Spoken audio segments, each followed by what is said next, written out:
This evening, in the 6 p.m. primetime newscast on Equinoxe television, lawyers defending Sisiku Ayuktabe and co left the Fundi High Court in the nation's capital, Yaoundé, disappointed after a fight habeas corpus case was simply rejected by the judge that was taking part or was in the court today. In this newscast as well was the public manifestation in Boya, a pro-government initiative in disguise. We investigated. We of course will be telling you more on that in just a moment. Plus, back to school preparations intensify in the country's economic capital, Douala, but parents in Loum of the Mongo division of Cameroon are facing financial difficulties. We present to you the back to school fever in the economic capital, Douala, and other parts of Cameroon in this newscast. We shall be right back.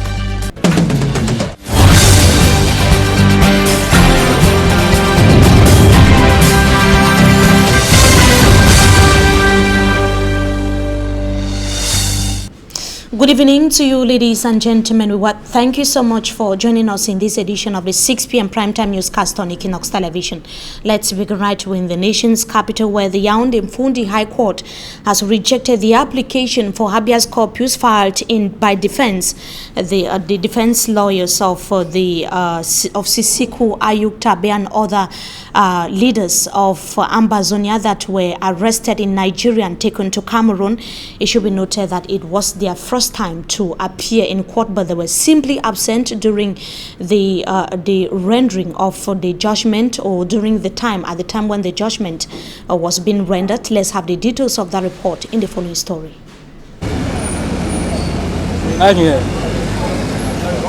Sisiku Ayuktabe and other 46 Ambazonian leaders would have to remain behind bars until final judgment is rendered on their case.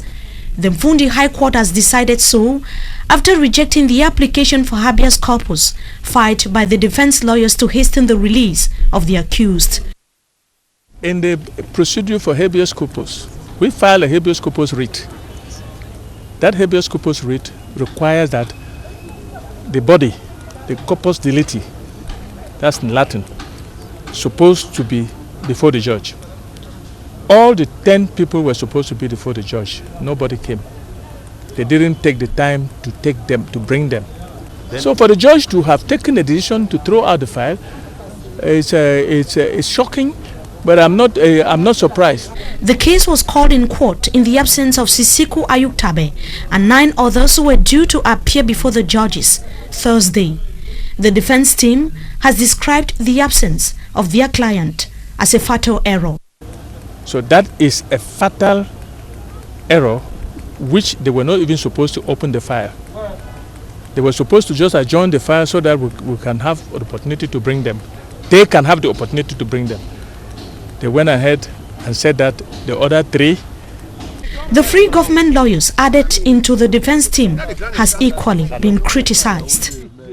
Lawyers who were chosen by government and imposed on the accused persons instead have filed a discontinuance in this matter when they were not supposed. I'm the senior counsel here.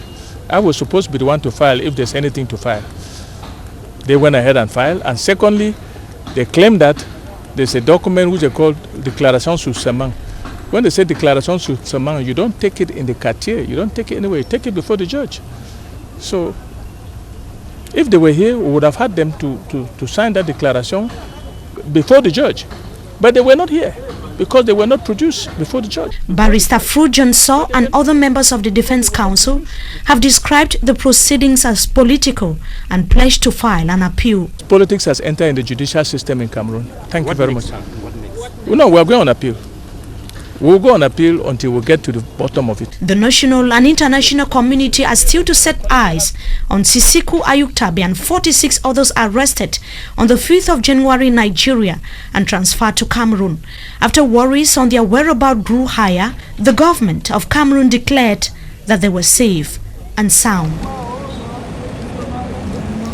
And the protest demonstration recently staged in the southwest region of Cameroon by members of the Southwest Northwest Women Task Force has come under criticisms from some observers who have said that they see the move as a pro-government initiative in disguise.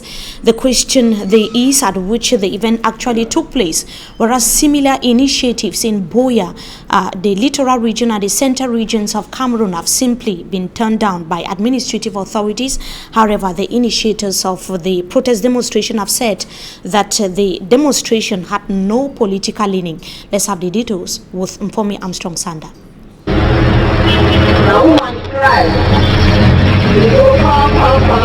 Parts of Buea uninterrupted.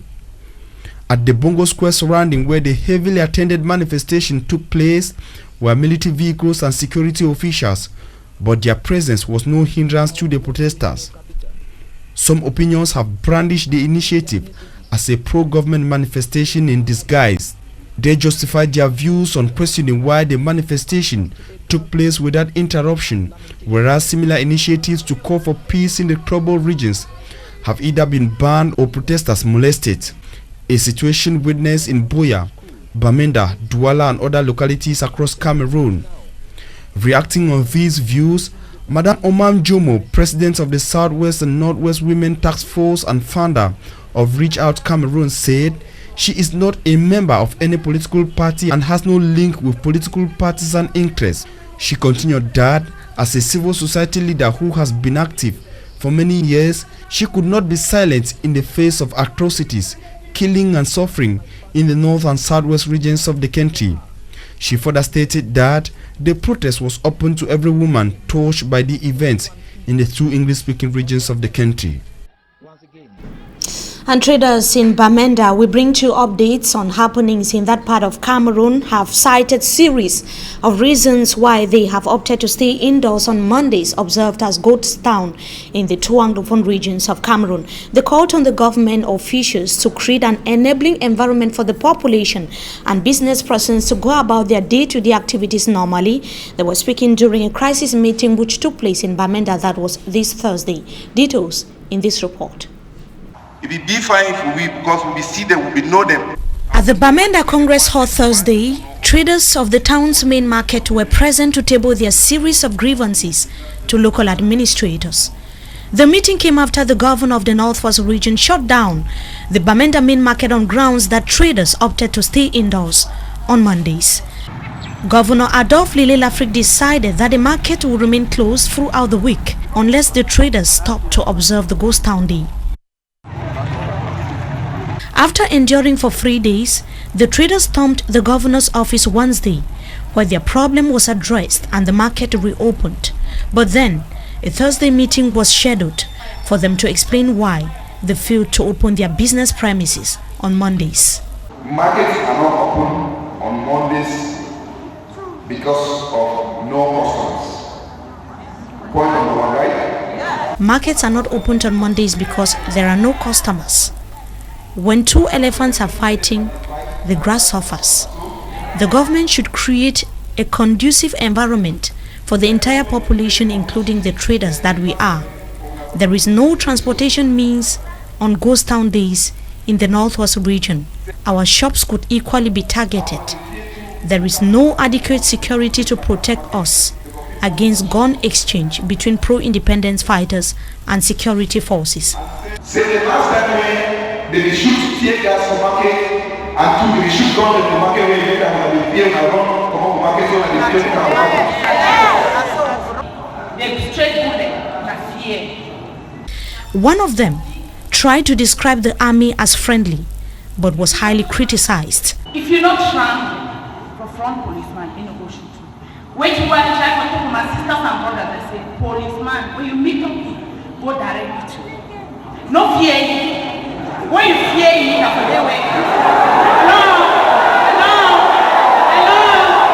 the first assistant divisional officer for Bamenda 2 subdivision, who represented the governor, said that the people's grievances will be channeled to the right headquarters for solutions.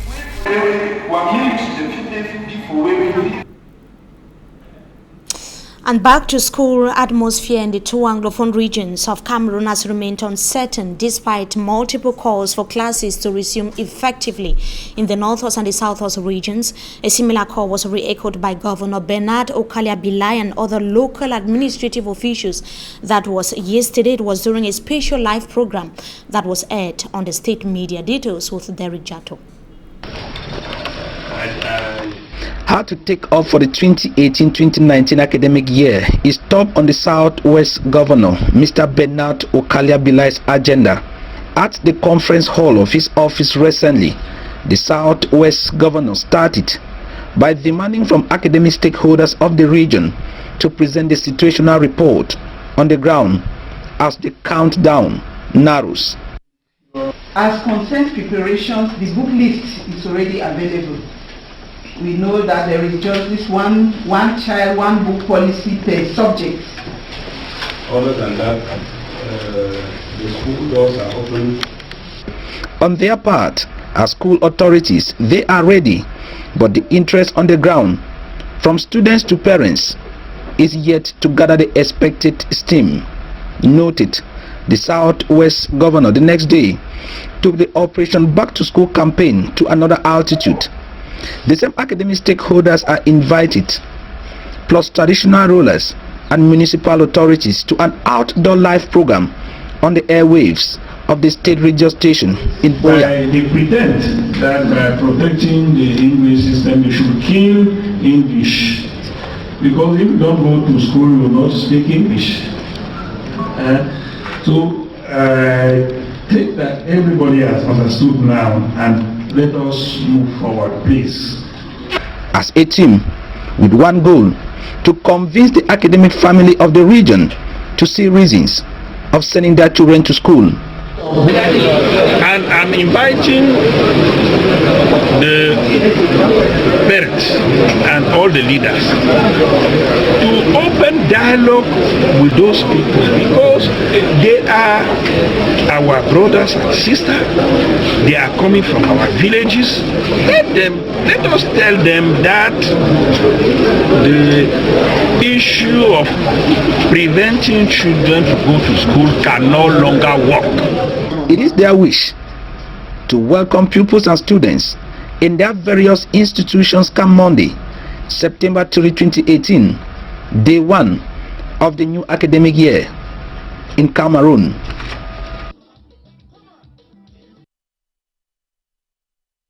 Of Cameroon have simply relocated to Lum of the Mongo division of Cameroon, but the back-to-school fever is still to be felt in that part of the littoral region of Cameroon.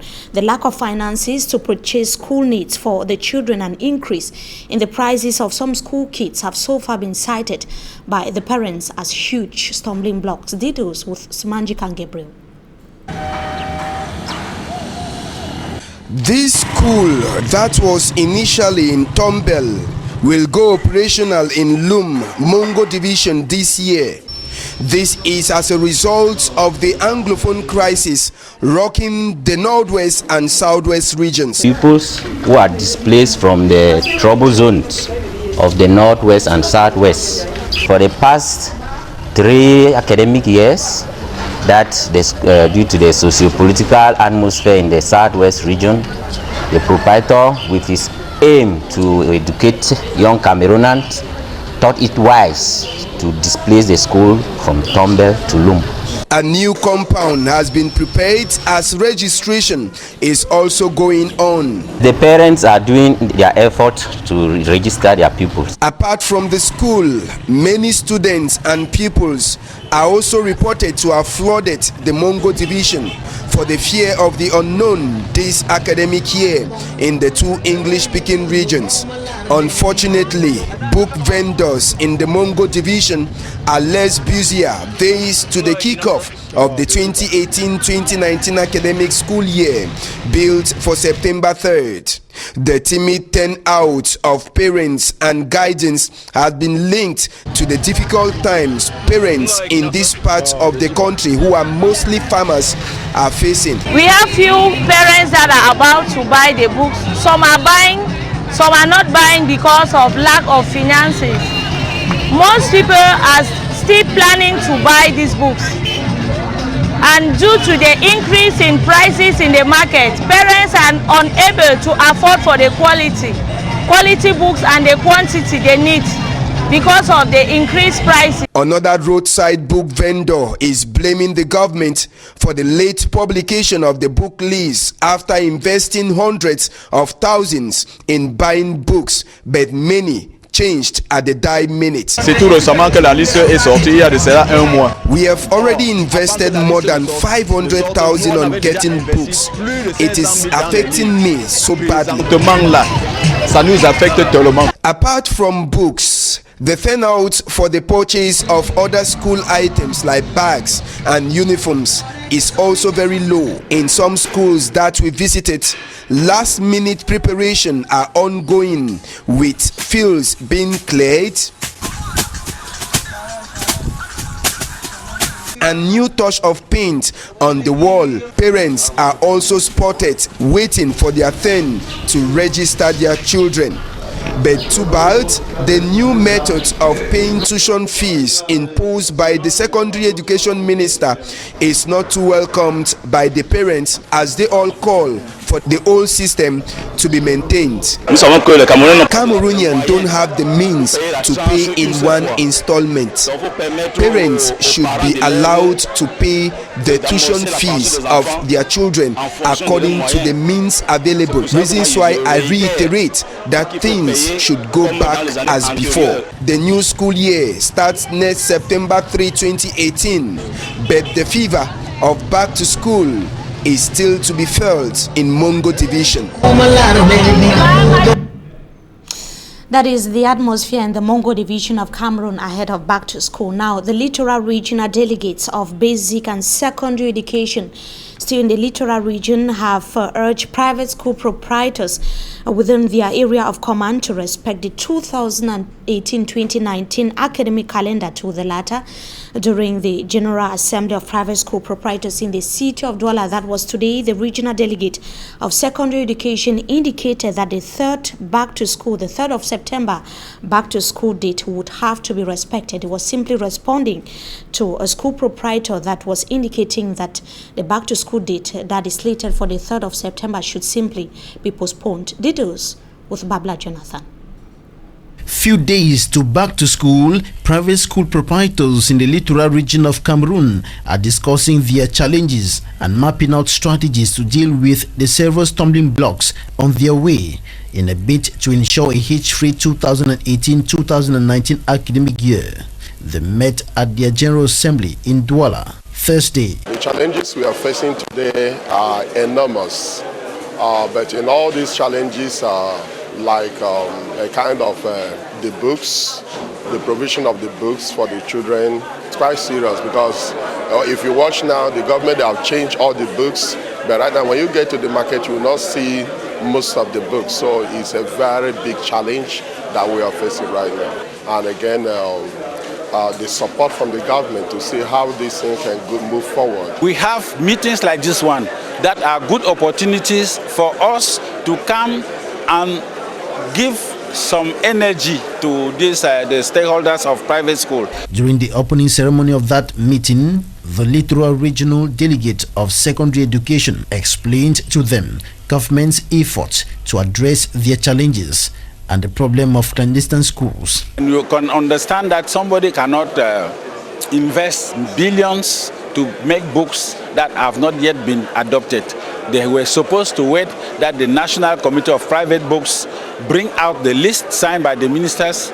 Then at that time they will go and produce. And you understand that they have to produce books without mistake. They have to produce books in a very large quantity. So I think the books are coming, as some of them have said, on some of your different measures. The Minister of Secondary Education and one of Basic Education have signed text making the list of clandestine schools.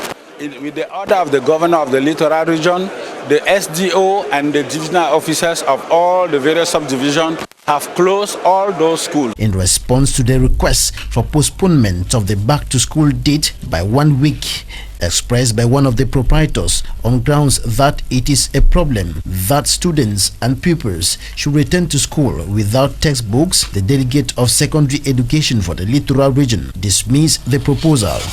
He emphasized that the academic calendar will be respected. Pupils and students will return to school Monday, 3rd September 2018. And that brings us to the end of this first segment of the news. Up next is Talking Point. We shall be right back.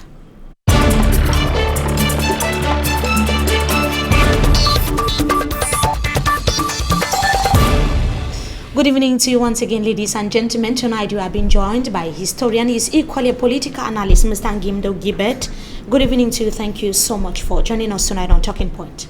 Thank you, Mimi. Thank you once more for being with you today to talk about things that are very important as far as they concern our nation that we so much cherish about. Thank you very much. Talking about our nation, the head of state is currently leading a huge ministerial delegation that left the country for China for the China-African Summit due to begin next week. It is the second time in less than 1 year, as I can put it, that the president is actually visiting China. How can you, as a historian, interpret this growing Cameroon-China relation? Yeah, China from the 1970s became so close to Africa. Not only because she was opened to take a chair in the Security Council, of the United Nations, but then because before then, since the United States of America has sidelined China in international relations and preferred to support a hidden few regime in Formosa, that's in Taiwan, called the Nationalist Regime, which was headed by one very heady Chiang Kai-shek since 1949. Since the Cold War ended, definitely in the early 1990s, China has been very frequent in Africa. Frequent, firstly because of industrialization, and secondly because when by 1990s, when African nations became independent and they were looking for areas where their economies will vibrate quickly, they started turning towards south, and the south and south was towards China. Before the 1990s, the only way by which African economies could develop was towards Europe, which was a north-south relation. And as a developing and industrialized nation, China established quick lines with Africa, and the Cameroon has not been left out. Relations between Cameroon and China started from 1949 itself, when the communist regime came up in China. That was under Chairman Mao Zedong.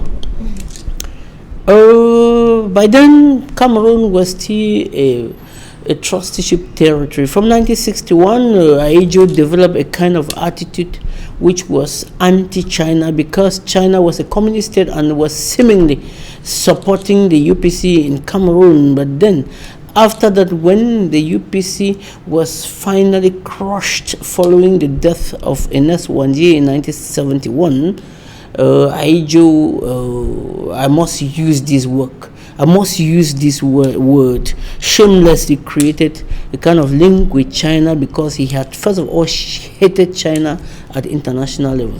So in the books of history, we wonder why he had to suddenly create those links with China, and got so close to China, supported China. But today, Cameroon cannot move a step without China. All of us wonder why. A country we have helped, but today we cannot move a step without China. We cannot without that. Besides that, this is what must be clear to all Cameroonians. Today, Cameroon can only survive by South-South relations.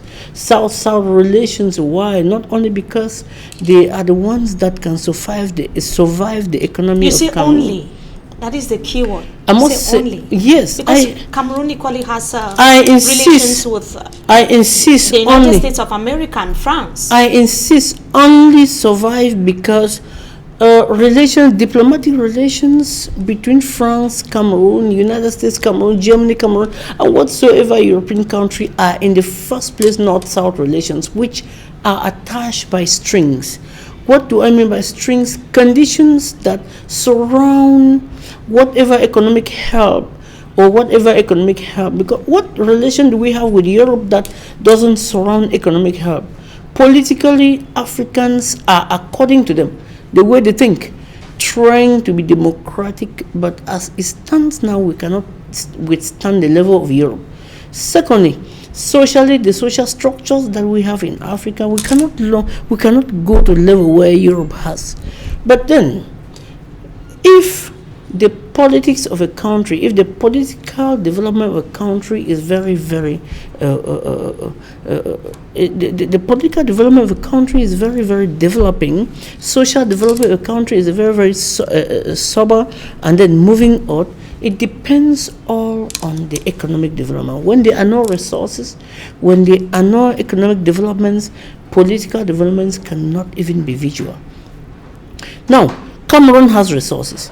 Cameroon has all economic developments, and that is why we see the president drifting towards China. We see the president drifting towards Europe. We see the president drifting towards the United States of America. All these things are simply because Cameroon, first of all, is endowed with a lot of resources, endowed with economic resources. So the resources are what give us the background to be able to develop politically. When you see, now tell me, those ministers that are in prison, what did they do? They embezzled.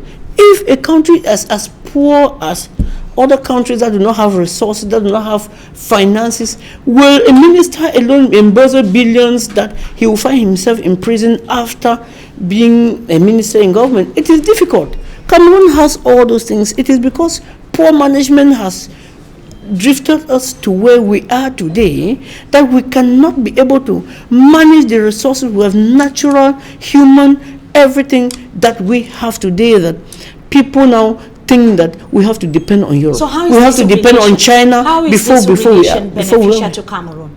Pardon? How is this relation, this Cameroon-China relation that is growing on daily basis, beneficial to Cameroon? The relationship has to be beneficial to Cameroon because we have decided that we must depend on people to be what we are or to be what we want. Normally, Cameroon can grow on its own. Normally, Cameroon doesn't need to grow linking on China because China itself is within the BRICS nation. In economics, after the northern countries, we talk of the BRICS. The BRICS means Brazil, Russia, China, and then South Africa. The BRICS nation. That means that China itself has not yet got to the level where it can be ranked within the level of developed nations. Now, why are we so dependent on China? It is simply because we have so much mismanaged the resources that are at our disposal.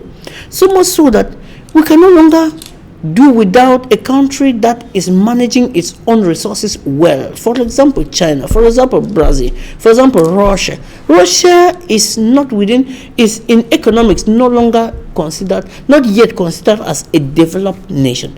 No matter the level of arms that Russia has, economically Russia is not a developed nation. Let's be clear about this. Now, it falls within the BRICS nations. But why must we not survive without China? It is because before 1971, like I said, China, the United States had blocked China from entering the Security Council of the United Nations. The United States had blocked China from entering within the realm of world powers. Therefore, China felt isolated. China had to lobby, so that from 1970 to 1973, there was what was called the ping-pong diplomacy between the United States and China. Ping-pong means the exchange visit of table tennis teams that had a political impact. The political impact was that it lobbied the United States government to accept China as a member state of the United Nations and a permanent member of the United States Security Council. In that way now, the United States shifted the support that it had for the Formosa government and recognized the communist government in China. The impact of this was what? Was that China now surfaced as a third world power. Briefly before China now surfaced as the third world power from the early 1970s, and that was signaled the end of the Cold War. When it signaled the end of the Cold War, 1990 now, the Berlin Wall was dismantled.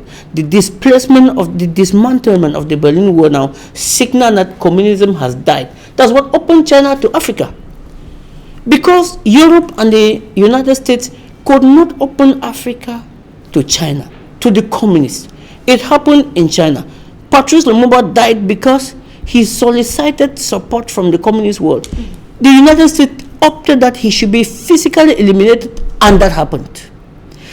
Jonas Savimbi died in Angola because he was pro-communist. The United States opted that he should be physically removed. He was physically removed. So this is to tell us that China has had access to Africa because China decided to democratize. China decided from 1990s to democratize, to embrace the West. Otherwise, they remain economically down. So, but there is a problem. The problem here that we must raise is that the cooperation ties that China is establishing with Africa have a lot of strings attached to it. Strings because when you look at the cooperation ties between Europe and Africa, there are conditions in it. Conditions are beneficial to the African common man.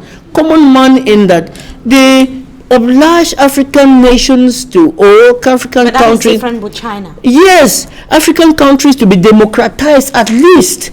But China comes in and sign any kind of thing. There are monsters in Africa who call themselves presidents. When China comes in, for example, al-Bashir in Sudan, when China comes in, they sign cooperation ties. They do not. China does not want to. China does not want to see if the Sudanese, the Muslim Sudanese, are killing the Darfurians. They don't want to see if the Janjaweed are killing the Darfurians. All they want is to sign cooperation ties from where they will have resources and leave Sudan in the status quo. That is the problem. When you go to Angola, when you come to Cameroon, in Cameroon, China does not care if Boko Haram is in the north, ravaging the whole of north. The Anglophone crisis is creating problems. Crises in the east are ravaging the country, and the country is breaking into a lot of turmoil. China doesn't care. All they care is to sign cooperation ties with the country and then get business and go away. That is the problem with China in Africa. Thank you so much, Mr. NGIMNDUH Gilbert, for joining us tonight on Talking Point. We hope to have you some other time again. Thank you so much for your time. Thank you. And for that analysis. To our viewers, it was equally a pleasure having you with us in this edition of the Primetime Newscast on Equinoxe Television. Wishing you a blessed stay in the company of our programs. Until we meet again, goodbye.